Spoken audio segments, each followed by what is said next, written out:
Tell me a little bit about yourself. Well, born and raised in Louisville, Kentucky, and never left town except to go to school. Went to college and prep school in Virginia for several years, and came back. Started working actually at a clothing store when I left college, and didn't start working for my dad until 2 or 3 years after that.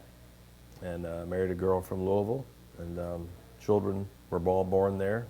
They've all moved away, but now they're moving back. So got a couple of grandkids. And been in the whiskey business. I joined my dad in 1977, so it's been a while. Tell me a little bit about your grandfather, maybe a bit about your grandmother as well, that generation of your family as you remember them. Sure. Well, Pappy, as he was known, he actually passed away in 1965, so I would have been, I guess, 15 or 16. So I didn't know him for a long time, but my memories really of my grandmother and grandfather were going to their house and maybe spending the night, obviously spending the holidays over there. Christmas was usually held at some point. You'd end up at their house, and lived in the Crescent Hill area, the Highlands, and had a really nice house there that my dad actually grew up. And they were just great people, you know, typical grandparents, good food. My grandmother was a strong woman and kept Pappy reined in pretty well, but he was quite a character, and he had a lot of friends in the whiskey business, the bourbon business around the world, and he was quite a character and has been described as a character, and that's what he was known for by his peers in the business. And you know, we would go on a couple of vacations together. I remember going dove hunting with my grandfather and father. And just, you know, some vague memories, not a whole lot of memories like that, but just really fond memories of kind of growing up in that house of theirs. Did your grandfather ever take you to the distillery? You know, he never did, but I would go on the weekends with my father, and sometimes Pappy would be there in his office, and I would go with my sisters, and we'd hang around the distillery, and just a great place to kind of grow up.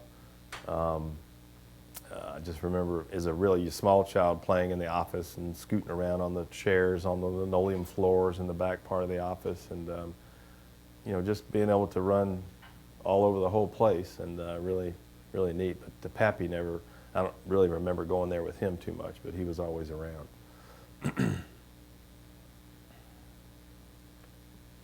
Was he someone that you interacted with a lot? Is he sort of a doting grandfather, or was he more someone who had his own business and kept it a little bit to himself? Both. I mean, he was obviously a professional man, and he was when he was running the distillery, Stutzer Weller, the old Fitzgerald distillery. He was the oldest active distiller, so he was serious about his business, and then could, you know, turn that off and be a great grandfather at the same time when we'd be together. So it was a little bit of both. He was a lot of fun to be around. I wish, you know, I had been a little older when he was around, because I couldn't appreciate him quite as much. I had some cousins, and my sisters are older than I am, and cousins were a little older, and they knew him a little better, and really I would ask them, you know, after he passed away, I'd have to ask him, well, what was Pappy like in this situation or whatever. But unfortunately, I was a little young to really be able to enjoy him as far as you know, knowing too much about him. He had a lot of stories, and most of his stories he put into his advertising. He had these third-page column ads in Time Magazine and Sports Illustrated, and a third of a column, and with his picture up at the top. And my dad did the same thing after Pappy passed away. But he would, a lot of his old stories that he would know about, he would relate that to selling bourbon. I can't really think of too many right off the top of my head, but they were very famous columns, and you know, they really did a good job of selling the whole hometown, home-raised Kentucky boys selling bourbon and whiskey. It really went together well.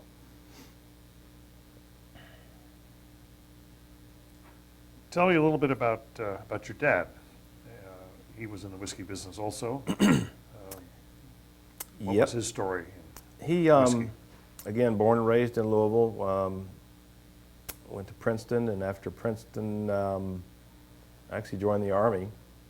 So this would have been early 40s, and was stationed at Fort Campbell for a while, and eventually went into the service and fought in the Pacific. He was a tank commander over there in 1943, 44, and was actually wounded over there in the Guinea, Philippines area, and that didn't put an end to his career, but he got a Purple Heart and a silver medal for his valor over there. So he was the consummate army guy. He was he brought some of that home sometime. He was a very stern individual, and he ran a tight ship at home too, and I could always see and he did it in business too. It was the Army kind of carried through most of his life as far as the way he treated people and expected people to treat him, and ran the business and ran the house and so forth. So he was a tough guy to work for, but very honest and very a good man for sure. Give me just a little bit of background about the family distillery. Not detailed history, but just sort of the highlights that come to mind.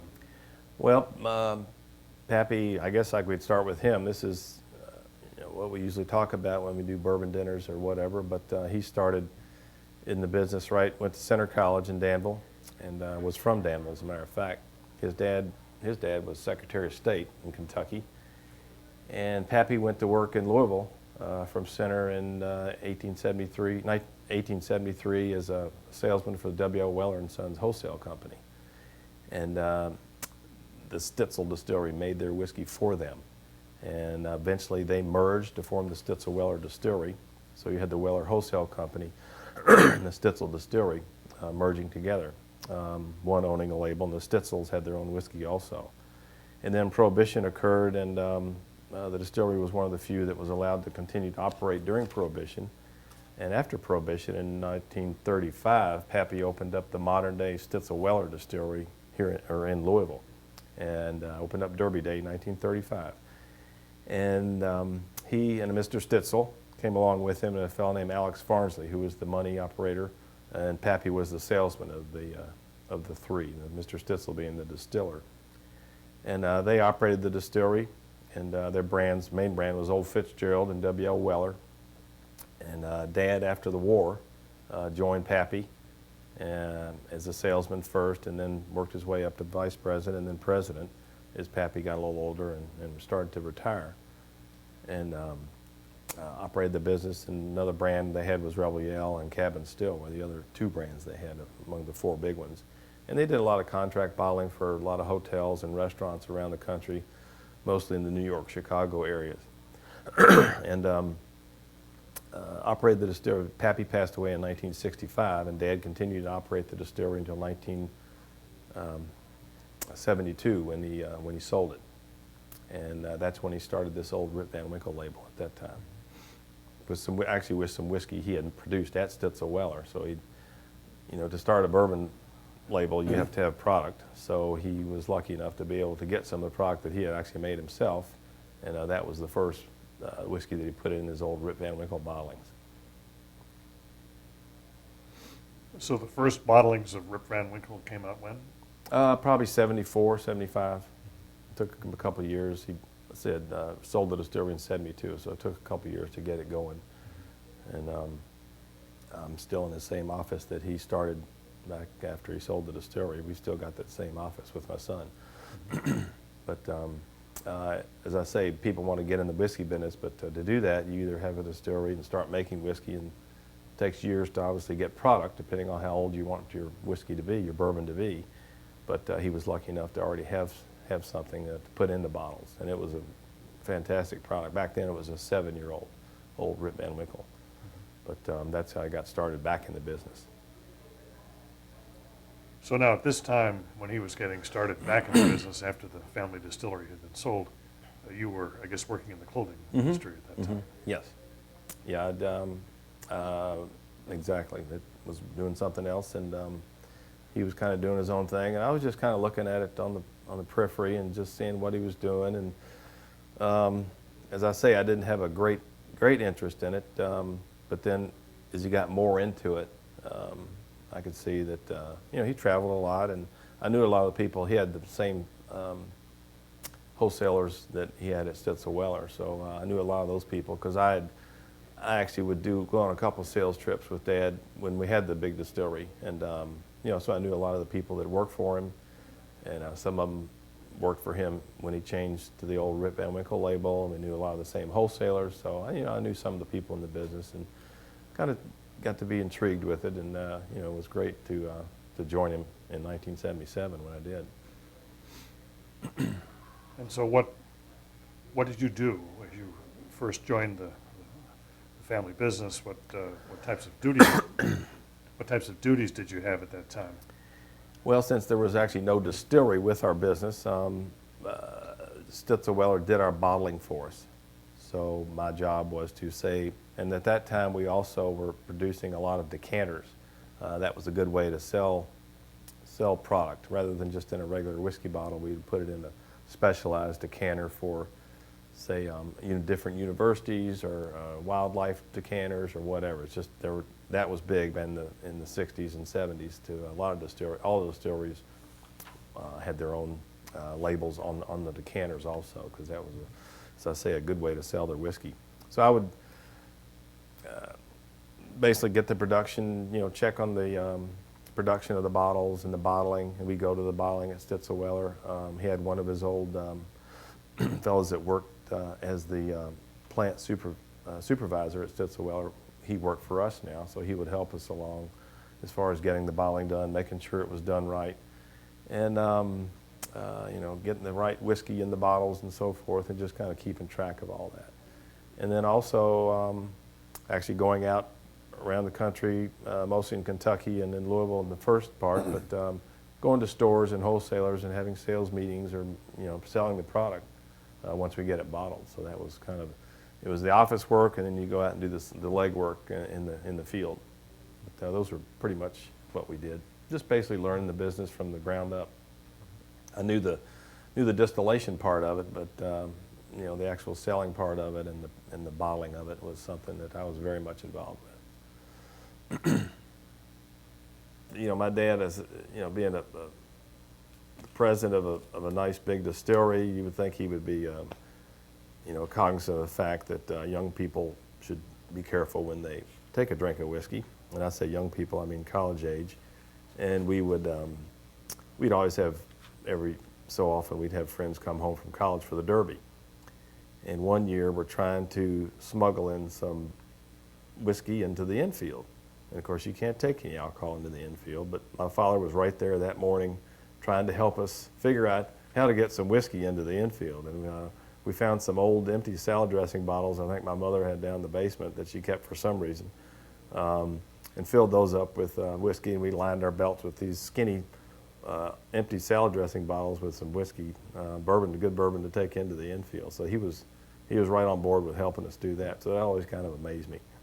And my friends were amazed also, but it worked out well. And your dad, from your earliest memory throughout your life, even when you were young, was in the whiskey business, I gather. Yep. Oh yeah. He's forever. Like I say, he joined my grandfather right out of the Army as he got home after the war. So I went to work for him at the distillery. And I'm not sure if he ever worked there as a young man like I did in the summer times, but he went right at it as soon as the war was over. And I grabbed my son Preston right out of college too, so because I needed the help. But as far as I know, Dad was always in the business, and that's the only thing he ever did.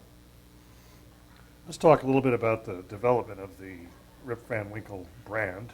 We've touched on this already. Mm-hmm.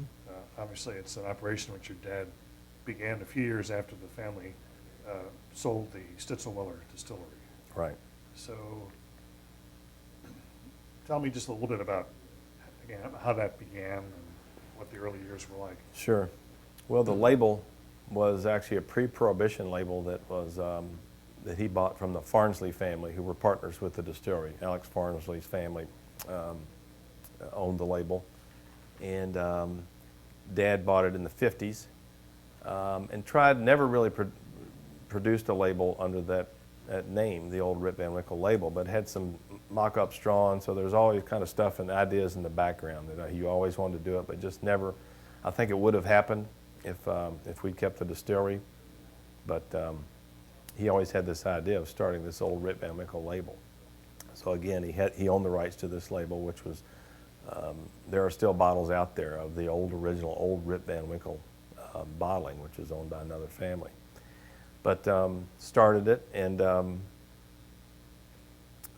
you know, people didn't know what to think of it in the beginning. A lot of people have heard of the legend of old Rip Van Winkle, and they're always kind of amazed even today that, you know, is that really your name? You know, selling, you know, how does that work? You've got this, is he related to this guy, this old Rip? And it's kind of a fun thing to, you know, it's a great relationship we have with this legend of old Rip Van Winkle by Washington Irving, plus that's our name. So we have a lot of fun with it. But it's a catchy name, and that's why Dad really liked it, and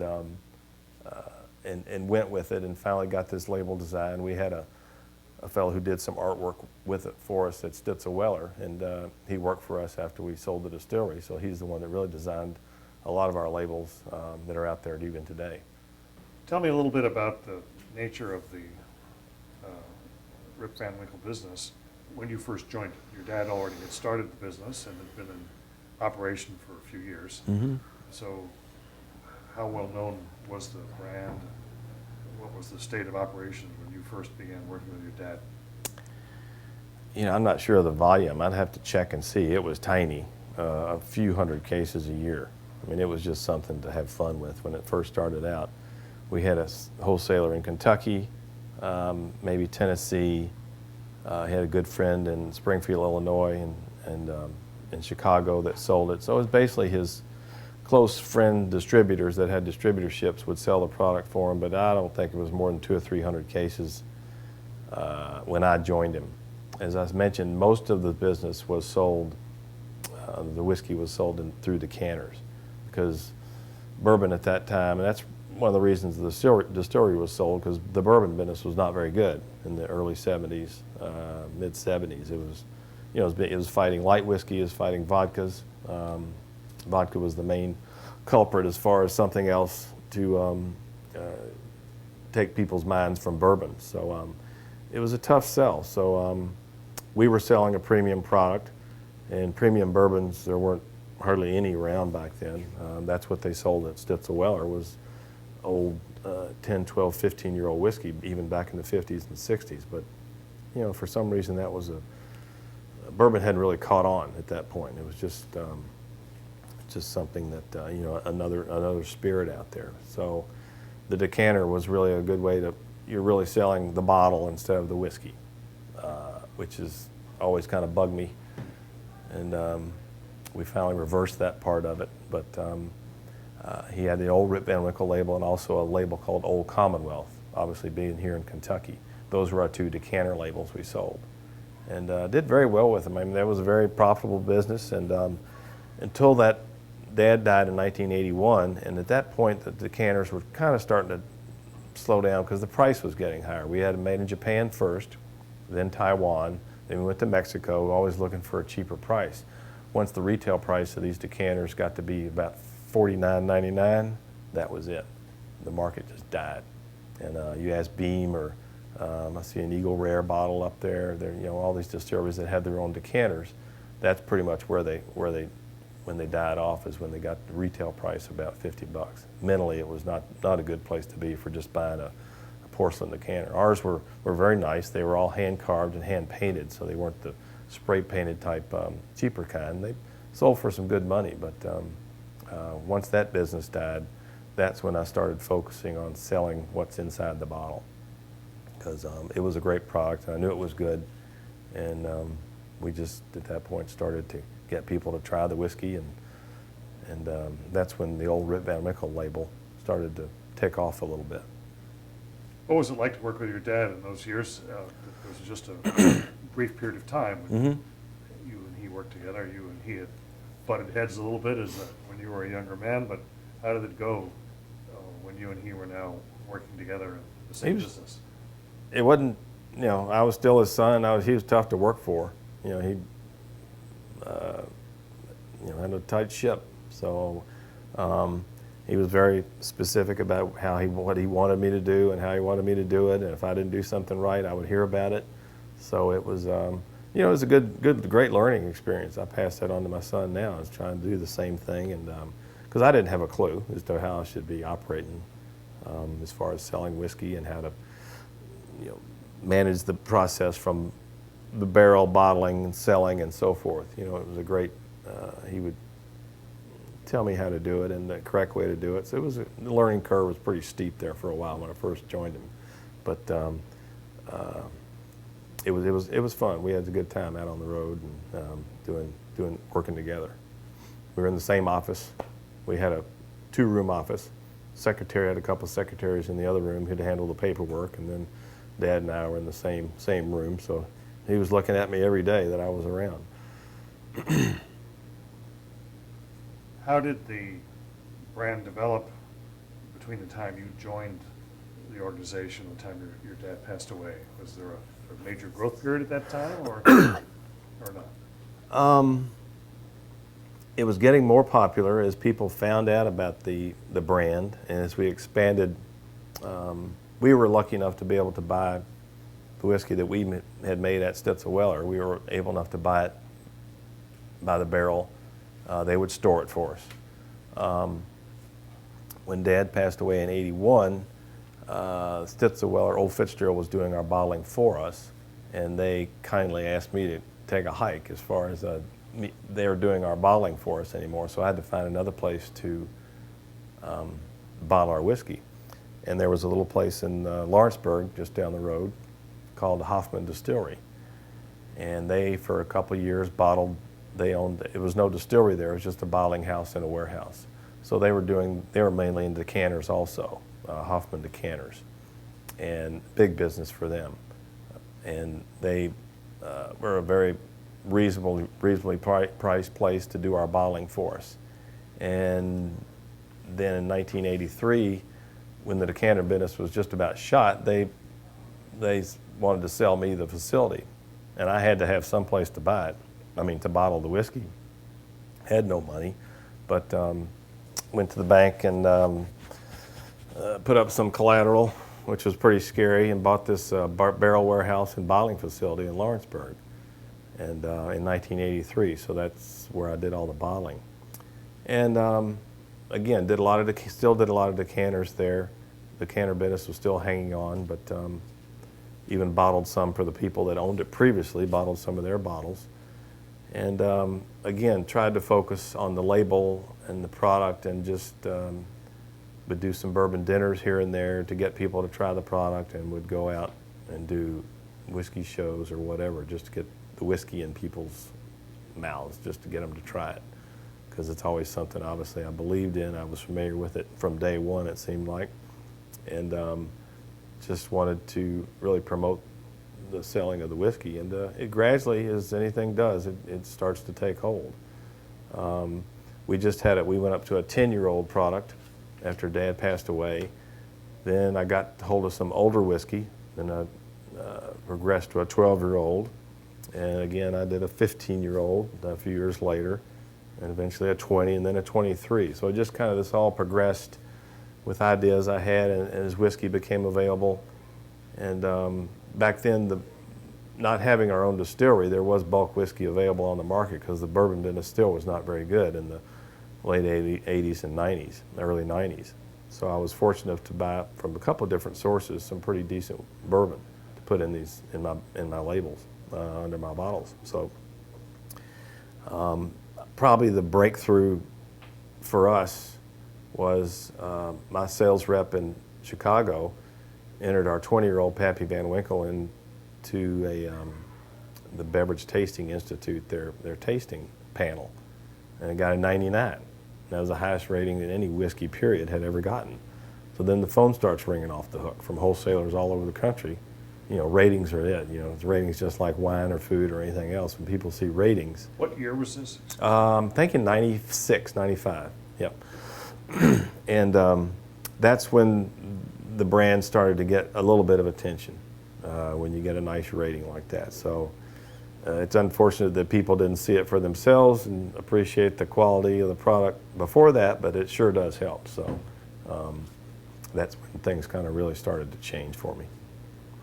After your dad died, I guess the operation was just you and your secretary. Yep. It was a very small. It was about as small as you could get. And again, when I couldn't do the bottling at Stitzel-Weller anymore, I had to do my own bottling. That meant that I was 2 or 3 or 4 days a week traveling to Lawrenceburg to do the bottling, and they had some employees there that would do the processing and the labeling and so forth, just some part-time help. And but I was kind of doing the whole thing by myself. Eventually, a lot of them retired, the people that processed the whiskey, and when the barrels would come in on a truck, they would be there, but I'd have to hire my secretary down there, hire her sons to help me out, or my secretaries in Louisville, I'd hire them to help me out down there. So it was kind of a one-man show. Then I'd come home at night and get the billing done, and with the help of the secretaries. So I was running myself ragged there, starting after 1983. But yeah, it was a pretty small operation. And we weren't selling a lot of cases. It was a lot of decanters, but the whiskey business the bourbon business per se had not really taken off yet. Were you, to some extent, optimistic that this operation, still quite small after a number of years, could grow and become a more major operation? I don't know if I was optimistic or stubborn, because I didn't want to close it down, because I'd invested all my time and what little money I had left to keep this thing running. And I just didn't, I would do anything to keep it going, because obviously I had faith in the brand and I knew it would sell someday, but just basically just kept it going as well as I could for as long as I could. And then then eventually started to get some notoriety, and then that really helped things out. I was selling some whiskey in Japan quite a bit, actually. That was a really good market. Wasn't getting a whole lot for it, as usual, but it was at least kept the bottling line operational and kept some cash flow going. But I had a request from a Japanese customer, oddly enough, that wanted some old rye whiskey. So I said, okay, I don't know a damn thing about it, but I'll go out and give it a shot. So I called a few distilleries and finally found some at the Medley Distillery. Charles Medley had some old rye whiskey. He had also shut his distillery down in '92 also. So he had stocks of bourbon whiskey that he was selling, and under his Watkins label, but he wasn't selling any of the rye. So I tried it, and I was blown away by the quality of this whiskey. I'd never tasted anything like it. My wife Sissy has an incredible palate for whiskey. She likes single malt Scotch mostly, but I gave her some of this rye whiskey, and she loved it. And I let a couple of friends try it, and they were blown away by it. And these were bourbon people. And again, I didn't know anything about rye whiskey. So we made up, the whiskey was 12 years old, 13 years old, and I designed 2 different labels, an old Rip Van Winkle 12-year-old and a Van Winkle Family Reserve 13-year-old, and sold them in Japan exclusively. So I'm at the Bourbon Festival one year, and Gary Reagan and Paul Picoult are sitting at a table having a drink or a beer or something, and I walked by and said, hey guys, how you doing? Look at this new label I've got. And they're from up east, I call it, New York, New Jersey, New England area, and of course being a big rye whiskey area, said, well, what are you going to do with this? You're going to sell it in the States, aren't you? And I said, I've got no idea. Is there any popularity of rye here? Does anybody know about it? He says, oh yeah, there's all kind of rye whiskey labels out there, and they're all 4 years old. Pikeville and Overholt and whatever. There was, Beam always had one, and Wild Turkey did. So they said, well, you got to start producing this in the U.S. So I started selling it in the U.S. at their, again, the help, at their suggestion, and it took off. And got all kind of tasting awards, and I only had a limited amount of it is the problem. And now today, we're stuck with what I bought years ago. And we're producing new whiskey here at Buffalo Trace for it, but it's going to be a while before it comes to market. But it was a phenomenal product, and it would be the best-selling whiskey we had if we had a lot of it, because it really was exceptional. Rye whiskey has become much more popular in the last decade or so than it was prior to that time, although it's still, as I understand it, a very small fraction Right. of the whiskey market.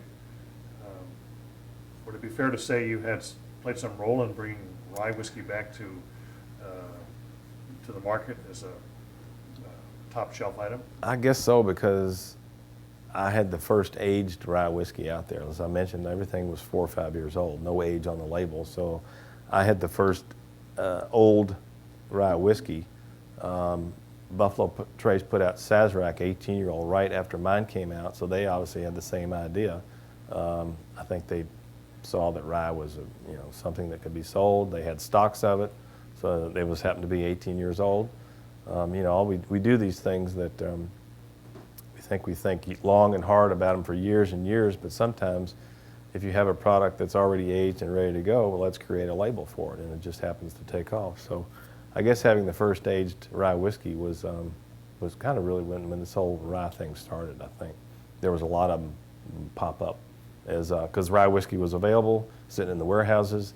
They were maybe selling it to the Canadians to put in some Canadian blended whiskey, and or putting in blended whiskey here in the States or whatever. But it really was quite a phenomenon to see the rye whiskey take off. It was a lot of fun. We had a lot of fun selling it because it makes incredible cocktails. Obviously, the Sazerac, but the original Manhattan was made with rye. It was the original whiskey sold in this country.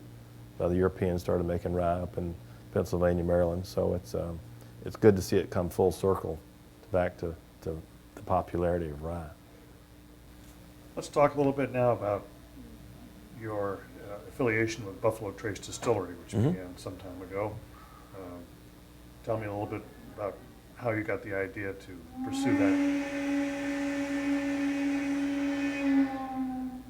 How did you get the idea to pursue that particular initiative? I guess it was 2001, and I'd been still in Lawrenceburg operating the bottling operation there. And the whiskeys were starting to take off a little bit. Obviously, I was selling some of the oldest premium whiskey out there, and the ratings were getting very good ratings, and a lot of press. And I think Mark Brown obviously noticed something about that, so he called me up one day and asked me if I wanted to do a little joint venture. And I said, well, I'll think about it, but I'm perfectly fine by myself. I've been doing this thing by myself for 20-something years, and I thought that would be, it would continue on like that. But then I'd go home and realize that, well, let's see, I'm not making a new whiskey. I'm not putting any whiskey away. Buying some whiskey Stitzelweller was making for me, had a good arrangement with them, but they had shut down in 1992. Diageo had shut that distillery down. They were still warehousing whiskey there, but there was no new production. So I needed new production. Buffalo Trace bought the Weller label, our old label, at Stitzelweller back in 1999. They bought that label. So they're already producing a wheated bourbon whiskey, which is what our formula was. And finally, Mark called me again and said, what do you think? And I said, well, let's talk. This sounds pretty good. As the more I thought about it, I'd love to get rid of that little bottling operation in Lawrenceburg that was wearing me out. And love to not be on the road between Louisville and Lawrenceburg every day. So in 2002, we struck up a deal, and the rest is history, as they say. So it's been a great relationship. They do all the heavy lifting as far as the production, the warehousing, the paperwork, the invoicing, bottling. I was thankful. I was happy to get rid of that. Although on a nice spring day down there in the country, rolling some barrels and driving that old truck from the warehouse to the bottling house was, it had a little creek right there. It was, and my son has said the same thing. Preston says, I miss that. It was really nice. But not every day. So, but it was, you know, there was parts of it that was great, but getting up on the roof and when it was raining and fixing the leak and stuff like that was got a little old. So this was a great relationship. So it finally came to my senses, and it's worked out very well. Our relationship with Buffalo Trace as of 2002, it's a joint venture, and without getting too specific, we share a percentage of our Van Winkle label. As I mentioned, they do all the heavy lifting as far as the production. They store all the whiskey, they age all the whiskey, rye and bourbons, and do all the billing. And once a year, if there's any money to be made, we split it up. I still have ownership of the label as far as major stockholder in the company, but it's a great relationship, and they, you know, it's a nice feather in their cap to have our brand, and it's a feather in my cap to be associated with this distillery just because of the quality of the people, the quality of the brands here. I mean, obviously they are in the business, they are the ones that are doing the best job as far as getting the brands out there, and innovative brands, and producing a quality product. It's obvious with the awards they've won and so forth. But our deal is pretty simple. It's just basically produce as good a bourbon as we can, and split the profits up at the end of the day. Now, you mentioned the term wheated bourbon. Can you remind us a little bit about what that term means compared to other bourbons? Sure. We're not sure the origin of wheated bourbon completely, because when Pappy joined W.L. Weller, Stitzel Distillery was making bourbon made with wheat. In other words, bourbon obviously has to have mostly corn as your main ingredient, but your second grain can be either wheat or rye if you so choose to pick one of them, and then malted barley your third grain. Pappy, we believe the Stitzels were using wheat at that time instead of rye for at least one of their formulas. And when they merged Stitzel Weller together back before Prohibition, he only sold the wheated bourbon whiskey, and that was his favorite. And when he started the production at the modern day Stitzel Weller plant in 1935, all the whiskeys were the same distillation, but they're all wheated bourbon whiskey. Same formula, just different age and different proof. And again, that's, you like wheated bourbon, a bourbon made with rye, they're both great. It's just your own flavor preference, I guess you'd call it, what you might like. Pappy always enjoyed the wheated bourbon. It's what I grew up on, it's what my dad grew up on, so it's something that we're used to. And I think what I've seen in our label, that people have really maybe tried bourbon made with rye, then they try an aged wheated bourbon, and they see this huge difference and really get attached to the wheated profile. So I think that's why we've gotten to be so popular, because it's really different than what's out there. But so again, there are only 5 of them out there: Van Winkle, Rebel Yell, Old Fitzgerald, Weller, and Maker's Mark. Tell us a little bit about the bourbon in that bottle that you're sitting next to. This is one that actually started out, it's a 15-year-old, 107 proof, and it started out as an old Rip Van Winkle package. We have a 10-year-old 107 proof in a squat bottle, and we had a 15-year-old 107 proof.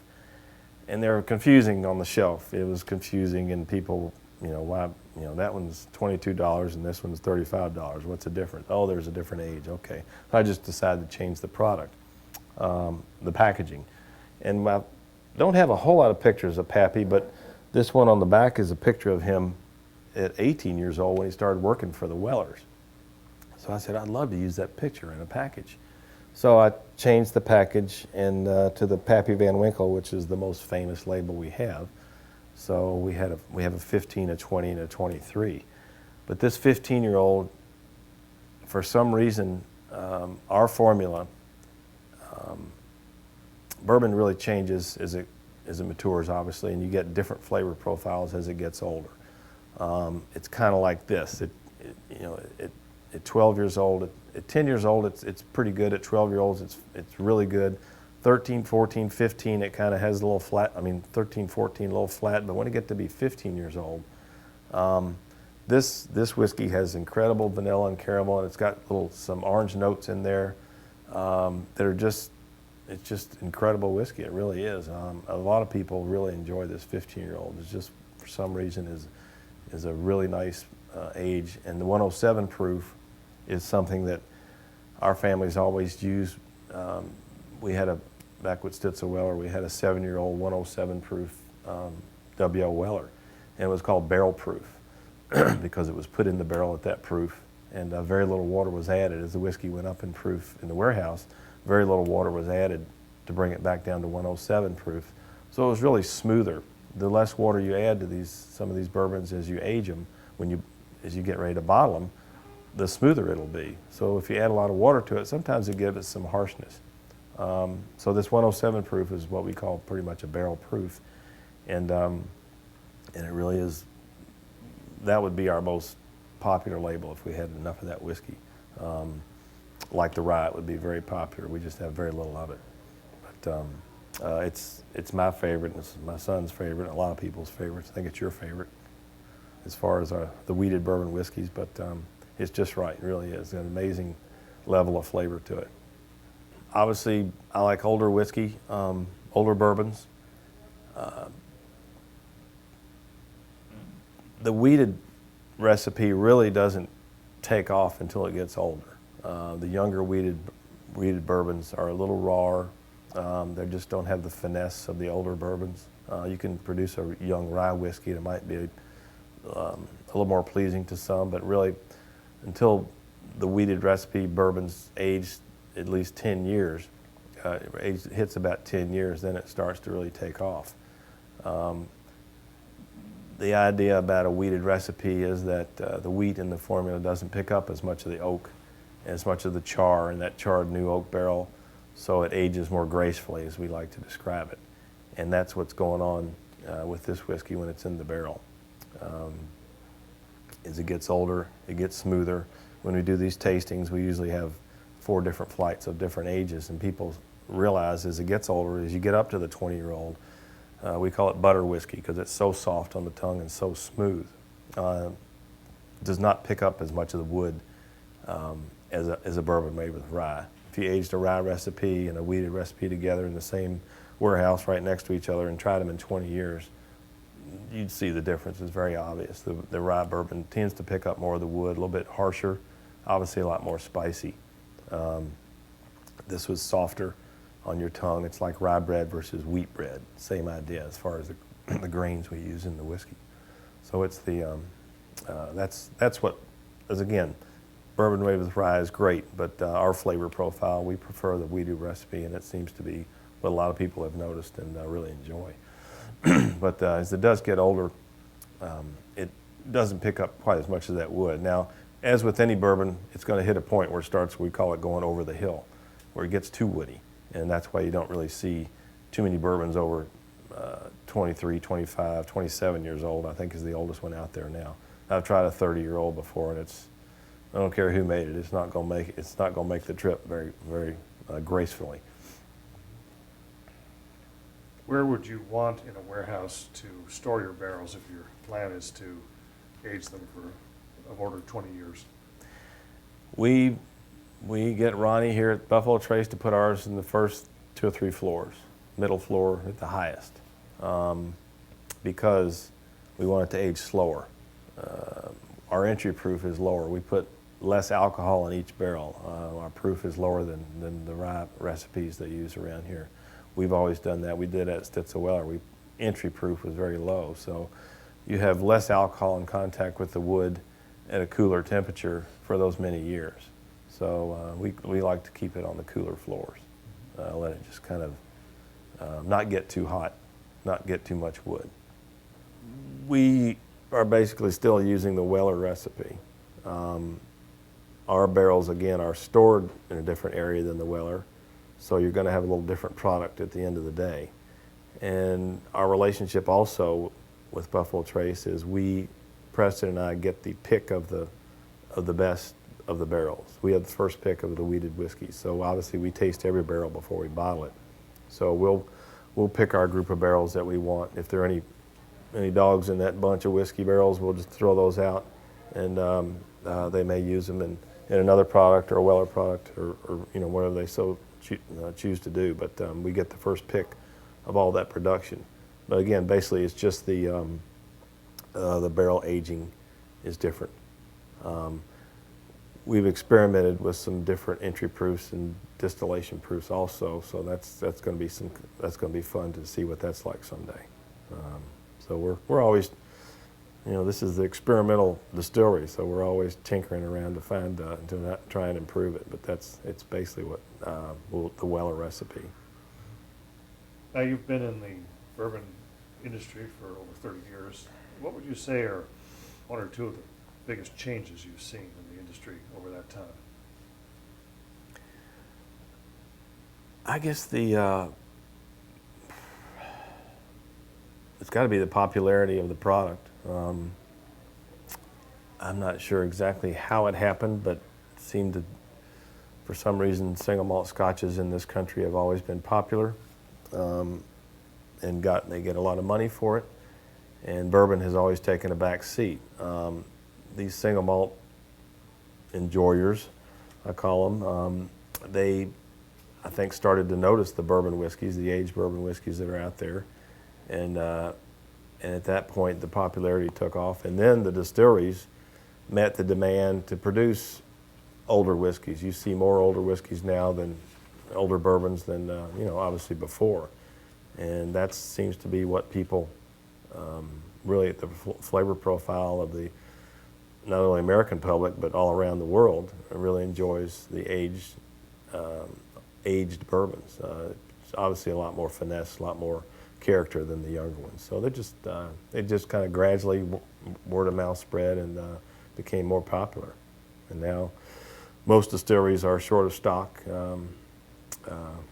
which is too bad for the consumer. Good for us though, because it keeps the demand up, and it's going well.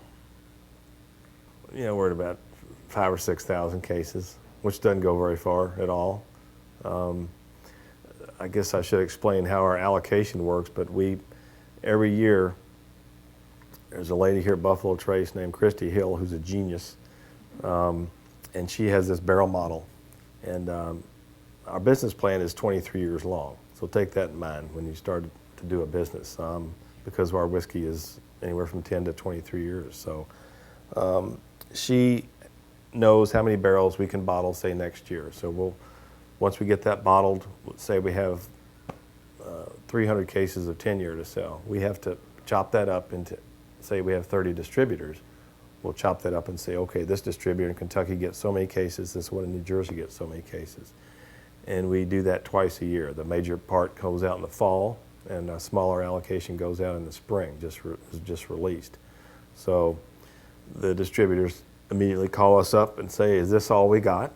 And we say, yes, that's all you get, sorry. But we have to, that's the hard part really, is deciding who gets what. Because I kind of feel guilty because I don't, I want to send more to this good customer, but that's all I have, and I only have so much to go around. So that's the frustrating part of it with just 6,000 cases to go around. Now we're producing more whiskey, but it'll be 10 to 23 years before it comes to market.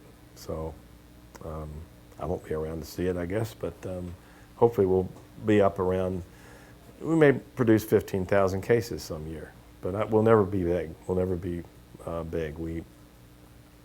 My grandfather always said, produce a really premium product and keep it in seemingly short supply, which is good for your profit line and good for the demand. We're not having to keep it in short supply. It is in short supply, but we never want to have this product be available all over. That's where a lot of brands have stepped on their foot doing that. The accountant might love it, but the quality and the prestige of your product is going to go downhill if you do that, if you meet the demand. So keep that in mind if you ever get into business and want to sell something. I'm sure you've been asked this question countless times, but if you washed up on a desert island with just one case of whiskey, what would that case contain?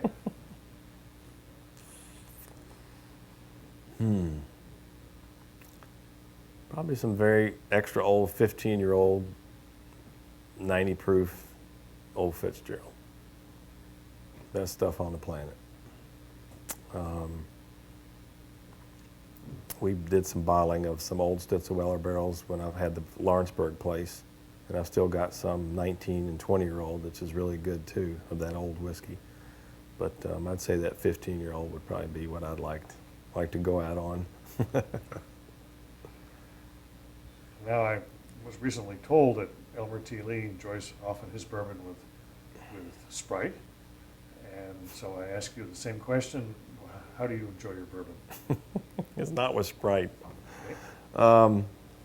Normally just on some ice, good ice.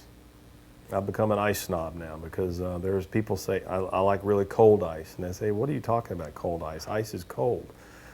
Well, there's ice and there's cold ice. You know, the more air in there, it's going to melt faster. Is what I'm talking about. So, just probably a little 12 or 15-year-old normally, on a few ice cubes, and just let that ice gradually melt and enjoy it that way.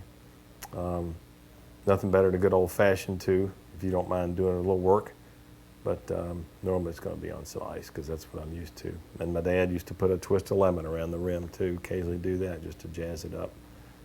Some people think that's blasphemy, but you know, whatever you grow up on, that's what you enjoy. I've heard it said that there's only one way to enjoy bourbon, and that's exactly the way you like it. Exactly. I agree. I started out drinking it with Coca-Cola, just like everybody else. So it's you gradually learn to enjoy just the product itself. But exactly, just enjoy it any way you want to. That's the best way.